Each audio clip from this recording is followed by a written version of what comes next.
Selamat pagi dan salam sejahtera untuk kita semua. Bapak Ibu saudara terkasih, di pagi hari ini kita kembali berjumpa untuk mendengarkan firman Tuhan.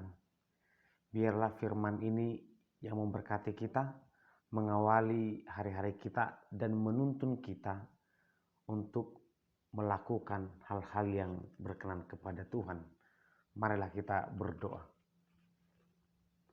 Terima kasih ya Tuhan, kami bersyukur di pagi hari ini. Kami bersyukur untuk setiap penyertaan Tuhan memberikan kekuatan dan kesehatan kepada kami. Kami hendak mendengarkan firman-Mu, berkati kami Tuhan. Di dalam nama anak Yesus Kristus kami berdoa dan mengucap syukur. Amin. Firman Tuhan tertulis di Yesaya pasal 38 ayat 17. Sesungguhnya penderitaan yang pahit menjadi keselamatan bagiku. Engkaulah yang mencegah jiwaku dari lubang kebinasaan. Sebab engkau telah melemparkan segala dosaku jauh dari hadapan-Mu. Idama majadi hasonanga diau sapo ni parni hapaki. Jalanunga di haul hoto diku. Jalanunga di neto hosian gudung ni hasiapon. Ainunga ditipal hoko nasa dosaku tupudini tangkurungmu. Demikian pembacaan firman Tuhan. Bapak Ibu saudara terkasih, kita pasti pernah mendengar atau mungkin juga mengucapkan kalimat semua akan indah pada waktunya. Kalimat ini ingin mendorong seseorang agar tidak jatuh dalam duka citanya atau jatuh dalam kesedihannya.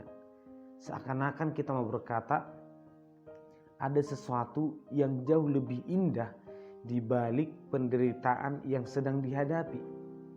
Itulah sebabnya kita berkata semua akan indah pada waktunya. All is well. Tapi kenyataannya ada saja beberapa peristiwa yang memang duka cita tetap menjadi duka cita, tidak pernah menjadi indah. Tapi ada juga memang beberapa peristiwa penderitaan itu betul-betul berubah menjadi sukacita yang sangat besar. Sesuatu yang tidak terduga terjadi di balik semuanya. Oleh karena itu, apakah memang kalimat semua akan indah pada waktunya ini hanya terjadi untuk kasus-kasus tertentu? Atau bagaimana manusia harus mengimani kalimat itu agar tidak salah memahami, agar tidak selalu menggambarkan sesuatu yang buruk itu, sesuatu yang pahit itu akan berujung manis. Ada sesuatu yang jauh lebih indah, itu pasti. Oleh karena itu Bapak Ibu saudara terkasih, semua akan indah pada waktunya akan kita lihat dari kesaksian Raja Hizkia dalam nats firman Tuhan di pagi hari ini. Di masa tuanya Raja Hizkia ini tergolong sebagai raja yang sangat luar biasa. Dia berbeda dari pendahulunya, termasuk yang menggantikannya. Dia termasuk orang yang benar di hadapan Tuhan, orang yang adil. Dia menghancurkan dewa-dewa atau tempat pemujian bangsa Israel pada saat itu. Dan semua menjadi baik. Bangsa itu kembali kepada Tuhan. Tapi ternyata kedekatan dia kepada Tuhan, hidup benar di hadapan Tuhan, tidak menjamin hidupnya jauh dari penderitaan, hidupnya tidak akan sakit-sakitan. Karena ternyata dalam 2 Raja-Raja itu digambarkan Raja Hizkia sakit dan akan mati. Firman Tuhan sendiri berkata bahwa dia akan mati. Ini hal yang sangat menyedihkan. Bisa jadi kita akan menuntut atau marah kepada Tuhan dan berkata, aku sudah baik. Aku sudah melakukan yang terbaik Tuhan. Mengapa hal-hal seperti ini masih terjadi kepadaku? Mengapa tidak kau berikan ini kepada mereka yang tidak beriman? Karena memang dekat kepada Tuhan, beriman, melakukan firman Tuhan, betul-betul hidup sebagai anak Tuhan, itu tidak menjamin atau bukan berarti hidup kita jauh dari persoalan hidup kita jauh dari pergumulan, duka cita, tangisan, penyakit. Semua itu akan datang silih berganti kepada semua orang. Tetapi kita melihat bahwa mendengar Hizkia akan mati, dia bersedih, dia menangis dan berdoa kepada Tuhan. Dan ternyata disinilah keindahan itu. Tuhan mendengarkan doanya dan usianya ditambahkan 15 tahun lagi. Dengan demikian dia berkata, sesungguhnya penderitaan yang pahit menjadi keselamatan bagiku. Penyakit yang kualami itu ternyata berujung kepada sukacita.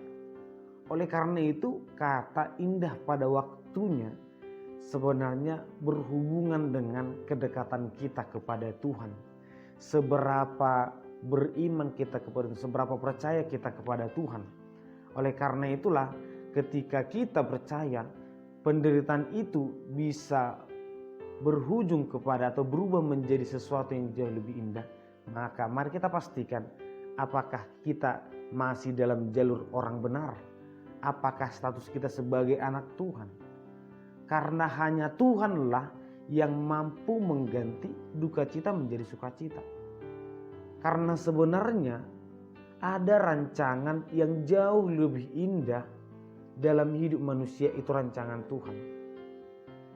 Dan ini tidak kita ketahui. Jelas firman Tuhan berkata, aku mengetahui rancangan apa yang ada padaku mengenai kamu. Rancangan yang baik, rancangan yang indah, bukan rancangan kecelakaan. Oleh karena itu, ketika kita mengalami penderitaan, maka mari kita percaya, berserah kepada Tuhan. Ada sesuatu yang jauh lebih indah yang akan Tuhan berikan. Sehingga duka cita itu, penderitaan itu tidak membuat kita jauh dari Tuhan. Tidak membuat kita menghakimi Tuhan dan berkata, Tuhan mengapa seperti ini? Tuhan engkau jahat sekali. Tapi justru sebaliknya kita berkata, Tuhan aku menderita. Tetapi aku berserah kepadamu. Biarlah Tuhan yang menolong hidupku. Hizkia berserah kepada Tuhan, maka semua menjadi indah. Kita juga berserah kepada Tuhan, maka semua akan baik-baik saja. Oleh karena itu Bapak Ibu saudara terkasih, sebagai orang yang selalu mendengarkan firman Tuhan, orang yang percaya kepada Tuhan, kita juga harus percaya segala sesuatu bisa terjadi kepada orang beriman. Semua hal bisa terjadi kepada kita, tetapi sebagai bukti bahwa kita adalah Tuhan, maka mari tidak melihat masalah itu sebagai bencana alam, tapi kita lihat itu sebagai sesuatu yang memang harus terjadi. Penyakit itu akan datang, kematian itu akan datang, tetapi kita sebagai orang percaya akan selalu berkata, Tuhan, apapun yang terjadi,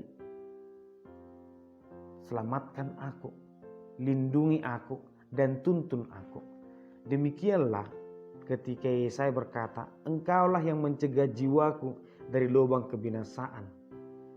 Sebab engkau telah melemparkan segala dosaku jauh dari hadapanmu. Betapa Hizkia mengimani semua hal baik itu karena Tuhan. Semua hal buruk Tuhan selamatkan. Semua masalahnya Tuhan singkirkan. Oleh karena itu kita juga harus demikian. Jika kita mengalami hal-hal yang buruk di awal tahun ini, maka mari jangan menjadi jauh kepada Tuhan. Tetapi sebaliknya, semakin mendekatkan diri kepada Tuhan karena kita percaya semua akan indah pada waktunya. Amin. Kita berdoa. Terima kasih ya Tuhan, kami bersyukur di pagi hari ini. Kami percaya bahwa Tuhan memiliki rancangan yang indah dalam hidup kami. Berkati dan kuatkan kami Tuhan, agar kiranya duka cita penderitaan tidak membuat kami menjauh dari Tuhan. Tapi justru sebaliknya kami percaya bahwa Tuhan tetap menggendong kami, Tuhan menjaga kami. Berkati kami Tuhan, dalam nama anak Yesus Kristus kami berdoa dan mengucap syukur. Amin. Anugerah dari Tuhan Yesus Kristus, kasih setia Allah Bapa, dan persekutuan Roh Kudus kiranya menyertai kamu sekalian. Amin.